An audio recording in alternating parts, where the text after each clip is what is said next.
কচুয়ার নেতা কর্মী জনগণ সবাই এই মাটির কৃতি সন্তান মিলন ভাই, মিলন ভাইকে আমরা এমপি দেখতে চাই। চাঁদপুর এক আসনে জাতীয় নির্বাচনে আবার এমপি যাকে চাই, সে তো মোদের যোগ্য নেতা মিলন ভাই, ইনশাআল্লাহ ধানের শীষে জিতবে আবার মিলন ভাই। শোনেন আমার বিএনপির নেতা কর্মী জনগণ সবাইকে জানাই মোদের এই মাটির যোগ্য নেতা মিলন ভাই, চাঁদপুরের এক আসনে তাকে এমপি চাই। দেশ নেত্রী বেগম খালেদা জিয়া ও দেশ নায়ক তারেক রহমানের অতি আস্থাভাজন চাঁদপুর কচুয়ার কৃতি সন্তান সাবেক সফল শিক্ষা প্রতিমন্ত্রী জনদরদী জননেতা এহসানুল হক মিলন ভাইকে চাঁদপুর এক আসনের আবারও এমপি হিসাবে দেখতে চাই।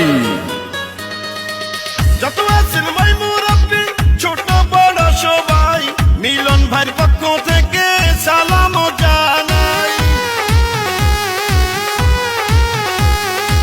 বড় মনের মানুষ তিনি, মিষ্টি তার ব্যবহার, করেনি সে কারো ক্ষতি, করেন উপকার, করেন সবার উপকার।